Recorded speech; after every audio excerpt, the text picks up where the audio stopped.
오늘도 성경 나라에 온 걸 환영해. 오늘 갈 곳은 민수기 4장에서 5장이야. 오늘도 신나게 가볼까? 고고고! 민수기 4장. 여호와께서 모세와 아론에게 말씀하셨습니다.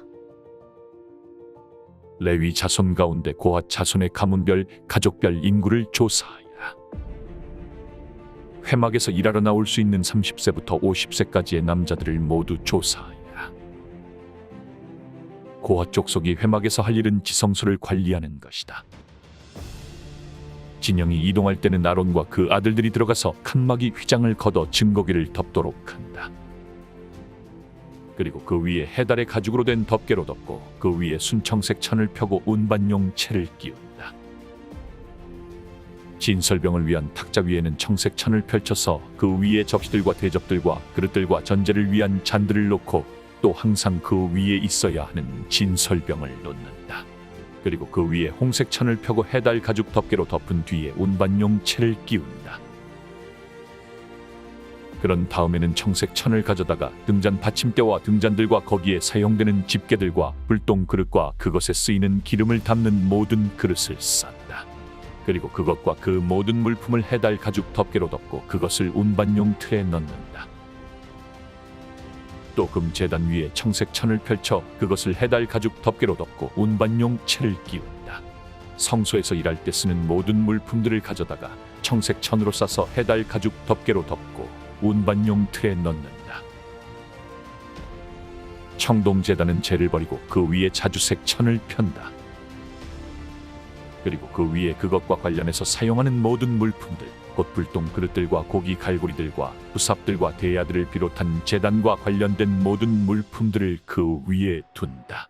그 위에 해달 가죽 덮개를 덮고 운반용 채를 끼운다. 진이 이동할 때 아론과 그 아들들이 성소 및 성소와 관련된 모든 물품들 싸기를 마친 후에 고핫 자손이 운반하러 나올 것이다. 거룩한 물품들에 그들의 몸이 닿았다가는 죽을 것이다. 이것들이 회막에서 고핫 족속들이 질 짐이다. 아론의 아들인 제사장 엘르아살이 감독할 것은 등잔의 기름과 향품과 정기적인 곡식 제사와 기름 부음을 위해 쓰는 기름이다. 그는 성막과 그 안에 있는 모든 것들, 성소와 그 물품들을 감독해야 한다. 여호와께서 모세와 아론에게 말씀하셨습니다. 레위 사람들 가운데서 고핫 가문의 지파가 끊어지지 않게 하여라. 아론과 그 아들들은 각 사람에게 각자의 일과 짐을 일일이 지시해 주어야 한다. 그래야 그들이 지성소에 다가갈 때 죽지 않고 생명을 유지할 것이다. 죽지 않으려거든 그들은 한순간이라도 거룩한 것들을 보아서는 안 된다. 여호와께서 모세에게 말씀하셨습니다. 게르손 족속도 그 가문별 가족별에 따라 인구를 조사하여라. 회막에서 일하러 나올 수 있는 30세부터 50세까지의 남자들을 모두 등록시켜라. 게르손 족속이 일하고 운반할 일들은 다음과 같다. 성막의 휘장과 회막과 그 덮개와 그 위에 해달 가죽 덮개와 회막 입구의 휘장과 뜰의 널빤지와 성막과 제단을 둘러싼 뜰 문 입구의 휘장과 거기에 사용되는 줄과 거기에 관련된 일들에 사용되는 모든 물품들이다. 이와 관련해서 해야 할 모든 일들을 그들이 해야 한다. 짐과 일에 관한 게르손 자손의 모든 일들은 아론과 그 아들들의 지시에 따라야 한다. 너희는 각자의 임무와 관련해 그들의 짐들을 맡기도록 하여라. 이 일들은 아론의 아들인 제사장 이다말의 감독 아래 게르손 자손의 가족들이 회막에서 하는 일이다. 무라리 족속을 그 가문별 가족별 인구를 조사하여라. 회막에서 일하러 나올 수 있는 30세 이상 50세 이하의 남자들을 모두 등록시켜라. 그들이 회막에서의 사역을 위해 운반해야 할 것들은 성막의 널빤지들과 가로대들과 기둥들과 받침대들과 뜰 둘레의 기둥들과 그 받침대들과 말뚝들과 줄들과 그것들에 관계된 모든 물품들과 도구들이다. 그들 각자가 운반해야 할 물품들을 이름까지 밝혀서 정해 주어라. 이 모든 일들은 아론의 아들인 제사장 이다말의 감독 아래 무라리 자손의 가족들이 회막에서 해야 할 일이다. 모세와 아론과 회중의 지도자들이 가문별, 가족별에 따라 고핫 자손을 등록시켰습니다. 회막에 일하러 나올 수 있는 30세 이상 50세 이하의 모든 남자들을 그들의 가문에 따라 등록한 수가 2,750명이었습니다. 이것이 회막에서 일할 고앗 자손 가족의 수입니다. 여호와의 명령대로 모세와 아론이 그들을 등록시켰습니다.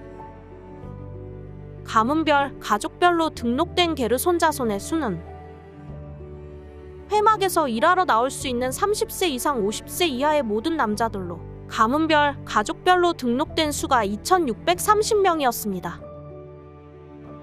이것이 회막에서 일할 게르손 자손 가족의 수입니다. 여호와의 명령에 따라 모세와 아론이 그들을 등록시켰습니다.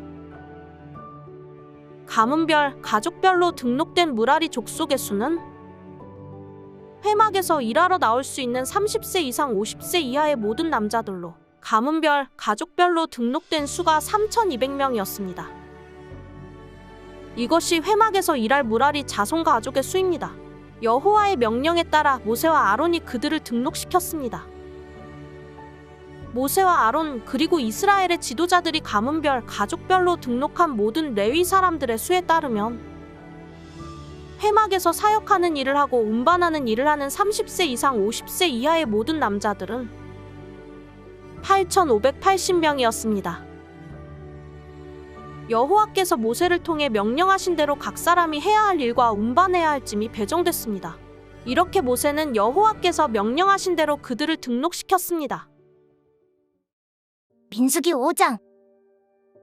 여호와께서 모세에게 말씀하셨습니다. 이스라엘 백성들에게 명령해서 나병 환자나 유출병이 있는 사람이나 시체로 인해 부정하게 된 사람을 모두 진 밖으로 내보내게 하여라. 남자든 여자든 가리지 말고 내보내라. 그들을 진 밖으로 내보내라. 그래서 내가 그들과 함께한 진을 더럽히지 않게 하여라. 이스라엘 백성들은 그렇게 했습니다. 그들이 그런 사람들을 진 밖으로 내보냈습니다. 여호와께서 모세에게 명하신 대로 이스라엘 자손들이 했습니다. 여호와께서 모세에게 말씀하셨습니다. 이스라엘 자손에게 말하여라. 남자든 여자든 누구에겐가 어떤 방식으로든 잘못을 저질러 여호와께 신실하지 못하게 되면 그 사람은 죄가 있으니 자기가 저지른 죄를 고백해야 한다. 그는 자신이 해를 끼친 것의 가치의 5분의 1을 더해 해를 끼친 사람에게 돌려주어야 한다. 만약 그 사람이 그 잘못에 대한 보상을 받을 만한 가까운 친척이 없다면 그 보상은 여호와께 돌아가 제사장에게 속하게 된다. 그는 속죄를 위해 순양을 더해 그것을 제사장에게 바치고 제사장이 그를 위해 그것으로 속죄할 것이다. 이스라엘 백성들이 제사장에게 가져오는 모든 거룩한 예물들은 다 그의 것이 된다. 각 사람이 준비한 거룩한 예물은 다 각자의 것이지만 제사장에게 드린 것은 제사장의 것이 된다. 여호와께서 모세에게 말씀하셨습니다. 이스라엘 자손에게 말해 일러라. 만약 어떤 사람의 아내가 탈선의 남편을 배반하고 다른 남자와 잠을 자서 그녀가 자신을 더럽혔는데도 그 남편의 눈에 띄지 않고 그 일이 감추어졌으며 아무 증인도 없고 그 여자도 현장에서 잡히지 않은 일이 일어났다고 하자. 그 남편이 질투심이 생겨 아내가 스스로를 더럽혔다고 의심하거나 혹은 아내가 실제로는 부정하지 않은데도 남편이 질투심 때문에 의심한다면 그는 자기 아내를 제사장에게 데려가야 한다. 그는 그녀를 위한 제물로 보리가루 10분의 1의 발을 제물로 바쳐야 한다. 그러나 거기에 기름을 부어서도 안 되고 향을 첨가해서도 안 된다. 왜냐하면 그것은 질투의 제물이며 죄악을 생각나게 만드는 기억의 곡식 제물이기 때문이다. 제사장은 그 아내를 데려다가 여호와 앞에 세운다. 그리고 제사장은 거룩한 물을 질그릇에 담고 성막 바닥에 있는 흙을 가져다가 물에 넣는다. 제사장은 그 여자를 여호와 앞에 세우고 난 후에 그 머리를 풀게 하고 생각나게 하는 곡식 제물 곧 질투의 곡식 제물을 그 여자의 손에 준다. 그리고 그는 저주를 내리는 쓴물을 자기 손에 든다. 제사장은 그 여자에게 맹세를 시키면서 말한다. 내가 남편을 두고도 부정을 저질러서 다른 사람과 잠을 잔 일이 없다면 내가 이 저주를 내리는 쓴물로 인해 해를 당하지 않을 것이다. 그러나 내가 내 남편을 두고도 부정을 저질러서 다른 사람과 잠을 자 자신을 더럽힌 적이 있다면 여기서 제사장은 그 여자에게 저주의 맹세를 하게 해야 한다. 여호와께서 내 허벅지가 마르게 하시고 내 배가 부어오르게 하셔서 너로 하여금 내 백성들 가운데서 저주거리가 되게 하실 것이다. 이 저주를 가져오는 물이 내 속에 들어가 내 배를 붓게 하고 내 허벅지를 마르게 하리라. 그러면 그 여자는 아멘, 아멘이라고 말해야 한다. 제사장은 이 저주들을 두루마리에 쓴 다음에 그 쓴 물로 씻는다. 그리고 그 여자에게 그 저주를 가져오는 쓴 물을 마시게 한다. 그러면 그 물이 속으로 들어가 쓰라린 고통을 일으키게 될 것이다. 제사장은 그 여자에게서 질투의 곡식 제물을 받아서 여호와 앞에서 흔들고 제단으로 가져간다. 제사장은 그 곡식 제물로부터 그 여자의 기억을 위해 한 움큼을 가져다가 제단에서 태우고 나서 그 여자가 그 쓴 물을 마시게 한다. 그가 그 여자에게 마시게 했을 때 만약 그 여자가 자기 남편을 배반하고 자신을 더럽혔다면 그 저주를 가져오는 물이 속에서 쓰라린 고통을 일으킬 것이며 배가 붓고 허벅지가 마르게 될 것이며 그 여자는 자기 백성들 가운데서 저주거리가 될 것이다. 그러나 만약 그 여자가 스스로를 더럽힌 적이 없고 정결하면 아무런 해를 입지 않을 것이며 아이를 가질 수 있게 될 것이다. 이것은 질투에 대한 법으로서 여자가 탈선의 남편을 배반하고 자신을 더럽혔을 경우에 적용된다. 혹은 남자가 질투심이 일어 자기 아내를 의심할 때에 적용된다. 제사장은 그 여자를 여호와 앞에 세우고 이 법을 모두 시행해야 한다. 그 남편은 죄로부터 깨끗하게 될 것이지만 그 아내는 자신의 죄값을 치러야 하기 때문이다. 수고했어, 친구들. 다음은 어떤 말씀이 우리를 기다릴까? 그럼 다음에 또 만나자. 안녕.